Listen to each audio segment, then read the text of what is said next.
Mas hoje, né, nós vamos começar o dia, né, se inspirando aí com Ingrid Milena Vieira Dantas. Seja bem-vinda, Ingrid, ela que é graduada em computação, mestre em desenvolvimento regional pela UEPB, doutoranda em geografia com foco em desenvolvimento regional e turismo pela Universidade Autônoma de Barcelona, na Espanha. Atualmente é mentora de inovação de negócios na Apple Developer Academy, na Universidade Federal de Pernambuco.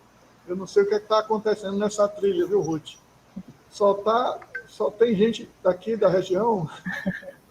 Bom, tem experiência focada em educação e no desenvolvimento de artefatos digitais, ênfase em aprendizagem móvel e experiência do usuário, no desenvolvimento de projetos para o ensino de tecnologia e inovação, possui experiência de facilitação em hackathon, mentora de programas de pré-aceleração de startups, possui certificações em metodologias ágeis pelo Sebrae, Bootcamp, Design Sprint, Prototype e outras. Então, com vocês, Ingrid, por favor, o palco é seu. Nós vamos ficar aqui quietinhos, mediando aqui as perguntas, tá certo? Então, vamos Obrigada, lá. Professor. Obrigada, professor Márcio. Obrigada, professora Ruth. Bom, é ótimo estar nesse ambiente, não só desde ontem com um pouco de predominância pernambucana, né, professor? Eu que sou pernambucana por adoção desde 2019, que eu estou em Recife, trabalhando na UFPE, mas sou natural da Paraíba, do interior da Paraíba.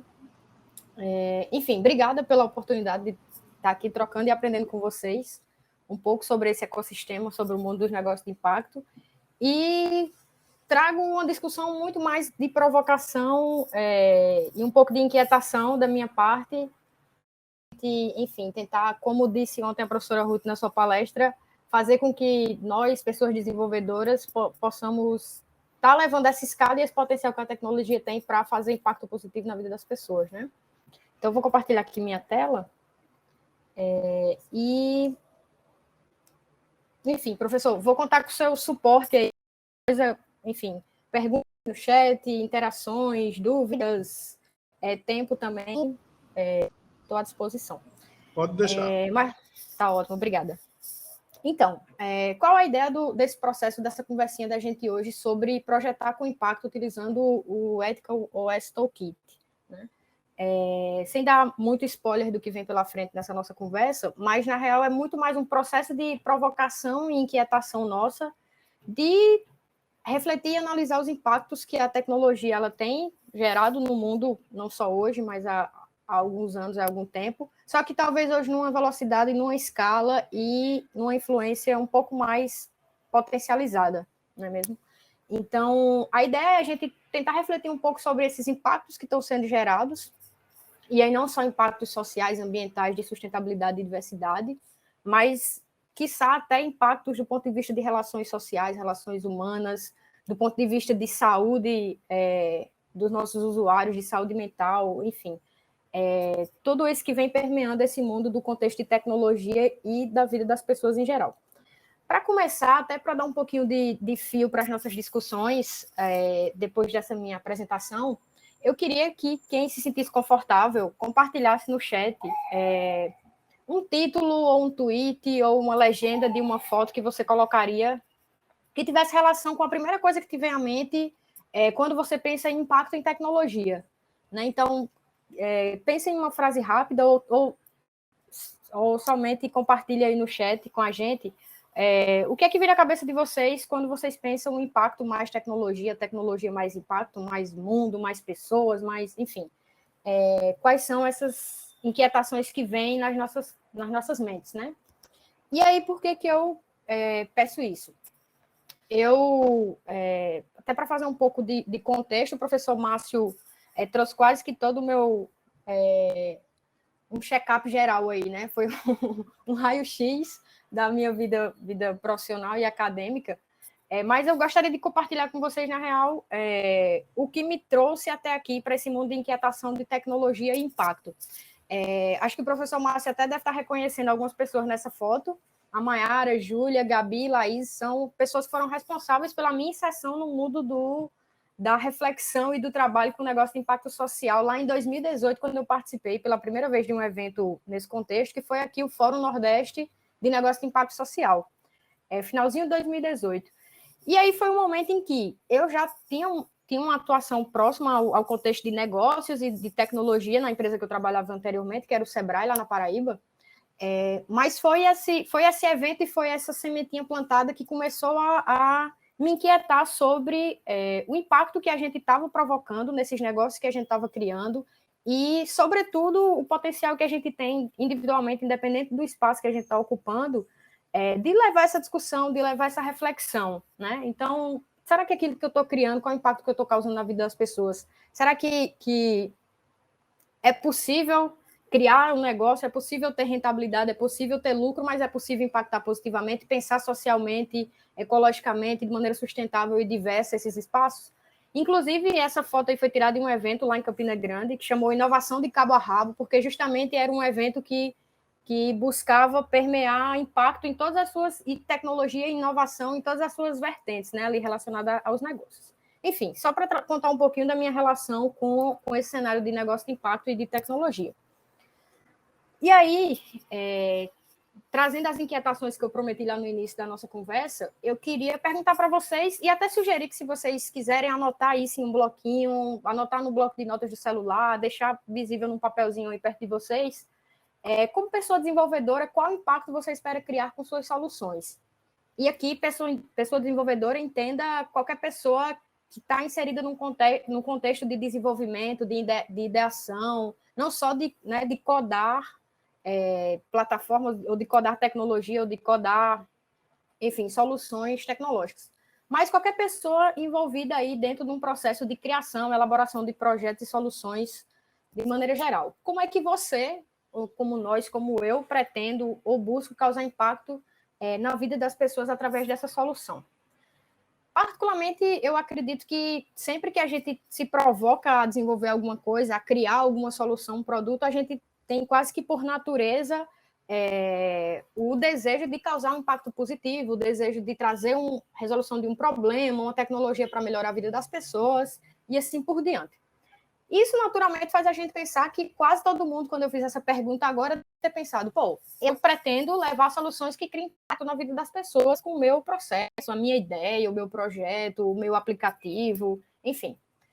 Mas aí, eu pergunto, qual o impacto que, quando você está pensando em projetar essa solução, ou está pensando, ou está lá na tua empresa desenvolvendo, ou criando, construindo, no projeto que você está envolvida, quando a gente pensa que eu quero levar impacto, que tipo de impacto é esse que a gente está buscando levar, né? Certamente, e às vezes até por estarmos muito envolvidos, imersos ali dentro desse processo de criação, elaboração e desenvolvimento dessas soluções, às vezes a gente tem um impacto final muito perceptível, que pode ser melhorar a vida das pessoas, pode ser mudar socialmente ou financeiramente, economicamente, ou de maneira mais sustentável em um determinado contexto. Mas existem alguns aspectos do impacto que a gente causa na vida das pessoas que nem sempre a gente reflexiona sobre. E que nem sempre a gente traz para a discussão e que muitas, por vezes, ainda mais, foge do controle daquilo que a gente tem previsto ou planejado ali naquele processo de desenvolvimento. Por que eu digo isso? Eu acredito que para vocês essas matérias devem remeter algumas lembranças, enfim, foram questões amplamente divulgadas na mídia, há alguns anos, inclusive, a gente tem fatos que ocorreram em 2018, esse ano, 2020, em que, por exemplo, essa situação em que uma saboneteira numa determinada empresa, ela utilizava de sensor, né, para localizar ali a pessoa e fazer um dispensador de sabonete, né?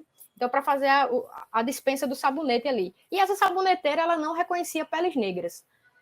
Essa outra matéria também que fala sobre o algoritmo que foi utilizado por uma determinada plataforma de marketplace, enfim, um e-commerce, e eles começaram a utilizar esse algoritmo para fazer processo seletivo para pessoas trabalharem lá nessa empresa, só que à medida que os processos foram acontecendo, perceberam que existia um enviesamento desse processo lá, dessa inteligência artificial que estava sendo utilizada, o processo foi cancelado e a tecnologia deixou de ser utilizada.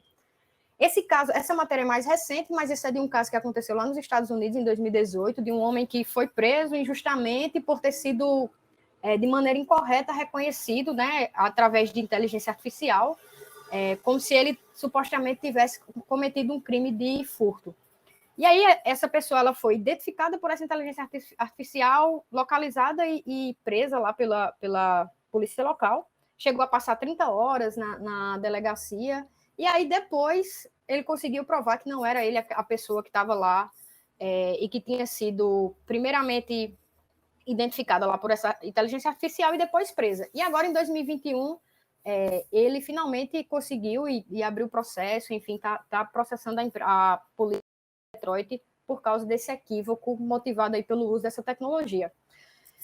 Aí, enfim, não é já até acendendo um alerta aqui, não é uma discussão de somente os malefícios ou o quanto a tecnologia ela pode ser, né, destrutiva ou pode causar um impacto negativo, mas é muito sobre a gente refletir que, do ponto de vista das premissas, a motivação para essas tecnologias terem sido desenvolvidas não partiu de necessariamente uma necessidade de enviesamento, uma necessidade de preconceito racial com as pessoas. Longe disso, creio eu. Não foi com esse objetivo que elas foram desenvolvidas. Só que ao longo do processo, por uma série de fatores, que a gente vai falar um pouquinho mais à frente, ocorreram situações em que essas tecnologias causaram impacto na vida das pessoas. E até esses dias, olhando um pouco para esse cenário, eu me lembrei de um determinado desenvolvedor de uma rede social que depois veio a público dizer que tinha se arrependido de quando criou a funçãozinha lá de curtir nessa rede social. E aí, muito motivado pelo impacto que ele viu que esse comportamento causou na vida das pessoas, enfim, e a prática que isso causou na vida das pessoas, como isso mudou as relações, como isso mudou a forma como as pessoas interagem, estão presentes ali, e uma série de outros fatores negativos. Bom, toda essa contextualização para dizer que muitas vezes não são esses comportamentos ou não são esses impactos que a gente busca criar, desenvolver, gerar quando a gente está falando de tecnologia, quando a gente está falando de inovação, quando a gente está falando de resolver problemas das pessoas e por aí vai. E tem mais um item que eu acho que é importante trazer para a discussão, para além desses fatores que eu já citei um pouco, é que, inclusive, também a professora Ruth citou ontem que os negócios tecnológicos eles têm um potencial escalonável de impacto. E aí, quando a gente traz isso para uma percepção de que, nossa, quantas pessoas a gente pode contribuir, com quantas pessoas a gente pode contribuir, quantas vidas a gente pode mudar, melhorar, a gente pode potencializar, problemas que a gente pode resolver. Mas também, muitas vezes, a gente não tem a real dimensão do impacto que a gente está causando na vida daquelas pessoas e do quão escalonável pode ser não só aquele impacto, mas a própria tecnologia, né? A gente tem um cenário hoje em que um jogo de celular, ele demora, demorou 20 dias o Pokémon GO para atingir 50 milhões de pessoas. Então, isso é uma escala dificilmente de ser calculada ou de ser admitida, estimada por nós quando a gente está num processo de desenvolvimento.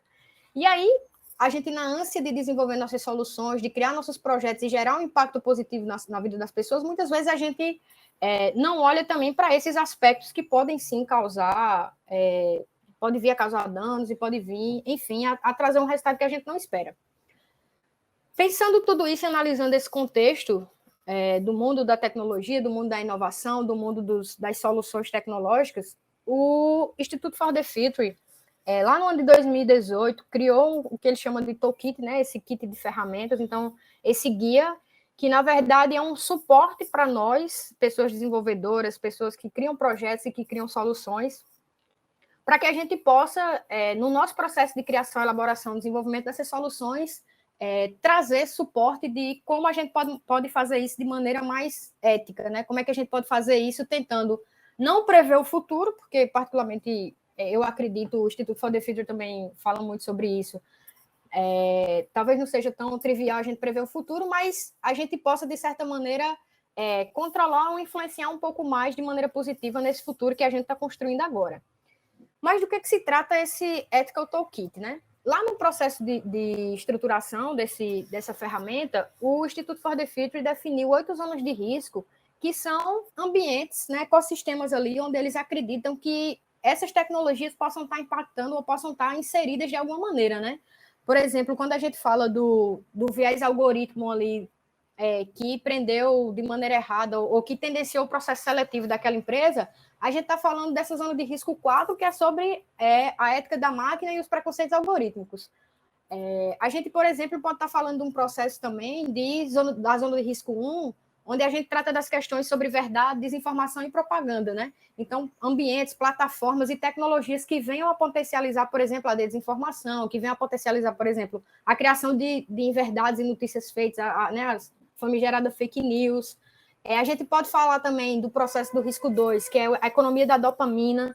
Então, ambientes e plataformas e soluções que dependem completamente do vício do usuário naquela solução, né? Então, aquela necessidade, recentemente, uma rede social lançada, acho que há um ano atrás, um pouco mais, ficou extremamente conhecida por esse vício, essa economia da dopamina, porque foi um cenário bastante restrito, onde pessoas usuárias de determinada tecnologia que tinham acesso a esse aplicativo e só entrava no aplicativo quem era indicado por outras pessoas. Então, esse tipo de situação que faz parte da engenharia do desenvolvimento desses produtos e dessas tecnologias e que, por vezes, está ali e a gente, às vezes, não se dá conta como usuário e, às vezes, a gente também não se dá conta como desenvolvedor dos impactos que isso está trazendo para a gente. Eu vou trazer um exemplo um pouco mais detalhado sobre a zona de risco 4. Seria ótimo, maravilhoso se a gente conseguisse discutir sobre todos, mas lá no manual, lá no toolkit do Instituto for the Future, existe a explicação sobre todas as zonas de risco e detalhamento sobre o cenário de cada uma dessas zonas também. Eu vou trazer um cenário aqui relacionado a essa zona de risco 4, que é a que fala sobre a ética da máquina e os preconceitos algorítmicos. E aí, quando é que a gente está falando sobre isso, né? Em que contexto, mais ou menos, que se encaixaria uma solução que está sendo desenvolvida, cujo risco pode estar encaixado aí dentro dessa zona de ética da máquina e preconceitos algorítmicos. Rapidamente, hoje à tarde, a gente conversou aqui e a gente resolveu montar um time para desenvolver uma solução. E a solução que a gente vai sair daqui e desenvolver no futuro vai ser uma solução em que as pessoas, ao tirar sua foto, por exemplo, é um aplicativo que a gente gera filtro na imagem das pessoas. Então, ela vai lá no nosso aplicativo, ela tira uma foto do seu rosto, a gente coloca alguns filtros nessa pessoa para que ela se sinta talvez mais alegre, mais bonita, mas isso vai depender de como a gente vai reconhecer o rosto dela e as expressões faciais.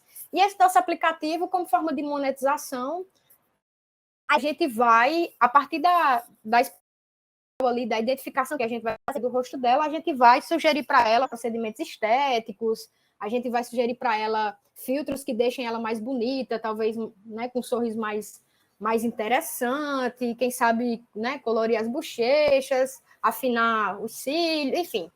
Uma série de sugestões que a gente vai fazer para nossos usuários aí para que eles se sintam melhores. Então, a gente tem um cenário que é essa tecnologia. E essa tecnologia, ela diz respeito a esse cenário aqui que o Instituto for the Future traçou de maneira muito rápida como sendo a aplicação de IA, né, de inteligência artificial, em domínios críticos como o bem-estar, que é o caso da solução que a gente está desenvolvendo aqui, nosso grupo. Também pode acontecer em educação, emprego, justiça criminal, e isso se intensificou. E também temos preocupação em torno da maneira como a IA pode refletir, introduzir ou até mesmo ampliar o preconceito, quer se trata de sistemas de reconhecimento facial, policial preconceituosos ou motores de busca que privilegiam certas ideias e identidades. Em suma, o cenário que trata sobre, né, a ética e os preconceitos algorítmicos é o cenário onde a gente tem esse tipo de solução de inteligência artificial, aprendizado de máquina, e, de certa maneira, essas ferramentas que são desenvolvidas a partir dessas premissas e dessas tecnologias podem tendenciar, podem trazer vieses, né, preconceituosos, viés algoritmos e por aí vai. Então, dado o cenário em que a gente está discutindo esse processo, né, a ética de máquina, e dado também o contexto da solução tecnológica que a gente resolveu desenvolver hoje à tarde, o que o Instituto for the Future sugere? Como sendo uma das primeiras premissas aí que a gente parte para tentar diminuir ou mitigar os riscos desse risco algorítmico, né, desse risco de enviesamento. Enquanto desenvolvedores dessa solução, ele traz para a gente um conjunto de 10 perguntas para que a gente possa, enquanto time, discutir, refletir e tentar entender se de fato existe algum algum impacto negativo na vida das pessoas ou algum impacto indesejado aí na vida dos nossos usuários. Vamos lá para a pergunta 1. Essa tecnologia usa conjunto de dados profundos e aprendizado de máquina? Então, lembrando que nossa tecnologia é aquela que pega, né, a foto das pessoas, traz filtros, indica procedimentos estéticos. Então, sim, a gente usa um conjunto de dados profundos, porque a gente vai armazenando esses dados e a nossa inteligência artificial, ela estuda um banco de dados que a gente tem previamente para tentar identificar traços e tentar identificar cores, tentar identificar padrão de comportamento das pessoas, de sorriso, de expressão facial, e sim, utilizamos o aprendizado de máquina. E, enfim, vendo uma outra pergunta aqui, você viu a ocorrência de preconceito pessoal ou individual nos algoritmos do seu produto? Então, vamos supor que existiu, em determinado momento, quando a pessoa estava utilizando o aplicativo, foi sugerido para ela fazer uma espécie de clareamento lá na sua, enfim, clareamento na pele, porque detectou manchas, detectou que aquela imagem daquela pessoa estava fugindo do padrão que o nosso algoritmo reconhecia, então ele sugeriu algumas melhorias. Ótimo. Passamos pelo conjunto de perguntas e aí a gente identificou que existe um possível enviesamento do nosso aplicativo em função desse tipo de recomendação que ele está dando para as pessoas, para um determinado perfil de pessoas, que é de clareamento da pele, porque essa pessoa foge muito do padrão daquilo que a gente tinha lá na nossa máquina. Identificado isso, um terceiro ponto, um terceiro processo seria a gente trazer esse contexto para uma árvore de decisão, para a gente tentar entender como é que está se dando essa dinâmica, né? Ou então, quais são os passos que a gente pode fazer para melhorar ou não esse processo. Então, dado esse contexto em que a gente tem essa identificação desse enviesamento algorítmico, o que é que a gente faz? A gente vai revisar o algoritmo, porque a gente precisa entender mais sobre o que está acontecendo, sobre que tipo de enviesamento é esse, sobre quais danos que isso está causando aos nossos usuários. E aí, vamos dizer que a gente foi lá, fez uma revisão no algoritmo, identificou algumas falhas e fez algumas correções. O passo 2 seria, que resultado positivo pode ocorrer? Seria a correção dos vieses e o aplicativo passa a operar dentro do que estava esperado para ele na época que ele foi desenvolvido. Mas, revisar desses algoritmos, que resultado negativo pode ocorrer?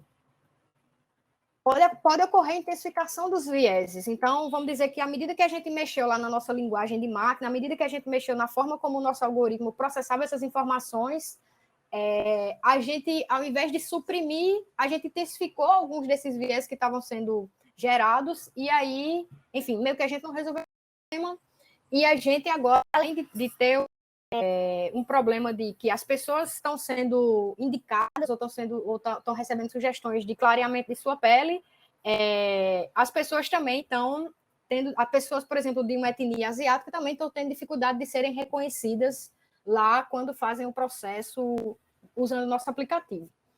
Então, nesse caso, identificando que a gente intensificou os viés, o que você faria em resposta ao resultado negativo? Qual seria o nosso comportamento, já que a gente percebeu que, na verdade, ao invés de eliminar os viés se intensificaram? Então, certamente o que a gente faria seria identificar um conjunto de dados que estão enviesando. Então, de alguma maneira, essa máquina que a gente está utilizando lá para processar essas informações e sugerir determinados aspectos para nossos usuários, isso está sendo motivado porque ela faz a partir de um conjunto de dados. Então, o que seria aí o ponto crucial? Ao invés de mexer na forma como a máquina está sendo processada ou nos resultados que ela está gerando, seria identificar lá o conjunto de dados que estão enviesando esse processo. Então, será que é, por exemplo, porque a máquina ela pega um padrão de usuário e esse padrão, ele está, por questões de banco de dados nosso, ele está enviesado para um determinado perfil de usuário, para um determinado perfil étnico, né, para um determinado perfil de gênero, e por aí vai? Então, caberia a nós, nesse caso, identificar o conjunto de dados que estão enviesando. Feito esse passo, o que você poderia ter feito de maneira diferente em primeiro lugar? Então, lá quando a gente quando a gente estava desenvolvendo o nosso processo, o que a gente poderia ter feito de maneira diferente? Iniciado o desenvolvimento, tendo mais controle sobre vieses de dados tratados. Então, A gente só identificou que poderia ter sido feito esse desenvolvimento já olhando para esse tratamento enviesado dos dados, porque a gente teve problemas e porque a gente identificou que esses problemas eram provenientes dos vieses, sendo que a gente não tinha nenhum controle sobre isso, porque não era uma questão que a gente olhava na época do nosso desenvolvimento. O objetivo dessa matriz, no caso dessa árvore de decisão, é justamente isso, é antecipar quais são esses possíveis impactos negativos e como é que a gente chegaria em soluções possíveis. Ou seja, hoje, ao invés de eu começar a projetar, desenvolver minha solução, colocar no mercado e perceber que isso está intensificando vieses, eu já trago para o processo lá do início, processo decisório, um desenvolvimento que tenha mais controle de vieses, porque eu sei que isso é um processo que pode atrapalhar não só o desenvolvimento da minha solução, mas como a experiência das pessoas para a qual a gente está projetando. E aqui, voltando para o lado direito da nossa árvore, quando a gente falou que a correção dos vieses deu certo, que resultado positivo pode ocorrer aqui? Seria o usuário extremamente satisfeito, porque, enfim, ele estava recebendo o resultado para o qual ele tinha baixado o nosso aplicativo ou tinha comprado a nossa solução. Porém, que resultado negativo pode ocorrer? O que pode ocorrer poderia ser, a depender de como a gente fez essa correção dos vieses, diminuir a acurácia do algoritmo, ou seja, lá quando a gente corrigiu os vieses, a gente fez isso porque a gente diminuiu em 80% o nosso banco de dados, que era predominantemente de pessoas brancas, jovens e homens. Então, isso fazia com que o algoritmo pegasse um padrão de pessoas brancas, jovens e homens e replicasse esse padrão ou replicasse características dessas pessoas para as demais pessoas que utilizavam o aplicativo. Ao fazer isso, como a gente diminuiu em cerca de 80% o número de informações que essa máquina ela processava, a gente diminuiu a acurácia desse algoritmo. Então, isso pode trazer outros problemas para a gente também, porque, de repente, pode diminuir o nível de reconhecimento das pessoas, o nível de assertividade nas indicações, o nível de comunicação até o nível de execução das próprias tarefas lá do nosso aplicativo. O que seria o passo 8? Né? O que você faria em resposta ao resultado negativo? Ampliar e diversificar os dados de teste, ou seja, ao invés de começar o meu algoritmo lá, ou a minha máquina, a ser trabalhada e processada com 80% de imagens de homens brancos e jovens, eu teria um número, sim, muito, muito interessante, equivalente de imagens, porém com um número maior de diversidades, e eu faria muito mais testes sobre essas possibilidades de enviesamento do que o que a gente fez até colocar o processo, né, na mão do usuário. E o que você poderia ter feito de maneira diferente, em primeiro lugar? Certamente verificado diversidade de dados, realizado mais testes e analisado os viés. Então, nesse momento, a gente tem aqui os pontos 5 e 9, né, como sendo aí as pontinhas os galinhos das árvores, como sendo premissas que a gente pode trazer para o processo, que vai ajudar a gente a diminuir e mitigar esses riscos de enviesamento do algoritmo. Esse exemplo, galera, é muito, muito específico. Na verdade, isso não é a gente aplicar essa árvore, mas a lógica da árvore, né, essa pergunta à medida que a gente vai respondendo, ela pode ser aplicada em qualquer contexto que a gente se encontre, inclusive contextos não tecnológicos, né? E aí, em suma, resumindo, né, como é que acontece esse processo lá do toolkit, do kit de ferramenta. Esse retrato que a gente trouxe, está discutindo um pouquinho hoje à tarde. Primeiro, a gente vai identificar uma zona de risco em que a minha solução, o meu projeto, o meu produto, ele está inserido, que pode ser uma ou mais zonas de risco, não necessariamente você só faz parte de uma daquelas zonas, ou pode fazer parte. Responder, analisar, discutir aquelas perguntas. Então, o kit de ferramentas, para cada zona de risco que a gente identifica, o Instituto for the Future elaborou um conjunto de 8 a 10 perguntas, que foram aquelas lá que a gente respondeu na segunda etapa, e, por fim, montar essa árvore de decisão, que é a ferramenta que ajuda a gente a percorrer esse caminho de identifiquei o risco, o que é que pode acontecer, o que é que poderia ter sido feito diferente, e onde a gente vai pegar inputs, aí, insumos, onde é que a gente vai pegar possibilidades de como tentar construir essa solução, esse aplicativo, esse projeto, de uma maneira em que a gente tenha o menor impacto possível, sobretudo do ponto de vista negativo, impactos indesejados na vida das pessoas. O quarto ponto é mais um convite do que necessariamente uma etapa, né, do processo, para que a gente ciente dessa dinâmica, ciente dos conflitos, dos impactos e não só dos impactos, mas do potencial que a tecnologia tem, que a inovação tem, de causar realmente, trazer fatores positivos para a vida das pessoas. Então, é um convite para que a gente possa fazer isso de maneira ética, né? Então, nem sempre a gente vai conseguir ter um total controle sobre o que o usuário vai fazer com aquela tecnologia ou aquele projeto que a gente está desenvolvendo, mas a gente tendo uma clareza sobre os possíveis riscos que podem acontecer e os possíveis enviesamentos desse processo, e a gente tentar mitigar isso ao máximo, eu acredito que é um ótimo jeito de começar. Bom, uma última perguntinha para vocês também, para a gente refletir, é o que esperamos quando criamos um produto solução, ou, né, uma solução ou um produto tecnológico. E aí é mais uma provocação para que sempre que a gente for começar um processo de criação, elaboração de um projeto, de um produto, a gente se perguntar o que é que eu espero com isso, né? E quando a gente falou lá no começo sobre não só gerar impacto, mas qual é o impacto que eu quero gerar na vida das pessoas e como eu posso fazer isso também. Então, finalizando, a gente sempre se pergunta, né, se é possível controlar o futuro, e eu até já falei um pouquinho lá no início, particularmente eu acredito que a gente não consegue controlar, porque são muitos, diversos, inúmeros, milhares de fatores que não estão na nossa condição aqui de controle, mas a convicção que eu tenho, ou pelo menos o sentimento que eu carrego, é que certamente a gente pode influenciar de maneira positiva, e eu acredito que o contexto de negócio de impacto social, o contexto... esse contexto, esse ecossistema, ele traz muito isso para a gente, de que, independente da posição que a gente esteja, do espaço que a gente esteja ocupando, mas essa mentalidade de gerar impacto positivo na vida das pessoas faz a diferença no momento que a gente vai projetar, criar, contribuir, colaborar com projetos de maneira geral. Eu deixo aqui algumas referências para quem quiser acessar o Ethical Toolkit lá enfim, o framework, no site tem todos os materiais disponíveis, tem também uma live do pessoal do Instituto for the Future, explicando um pouquinho sobre como funciona, e, enfim, em geral foram os recursos utilizados aqui. Deixo também meus contatos para quem quiser discutir um pouco mais, enfim, trazer mais questões e mais informações para esse processo. Mais inquietação, né? Se forem poucas. Aí.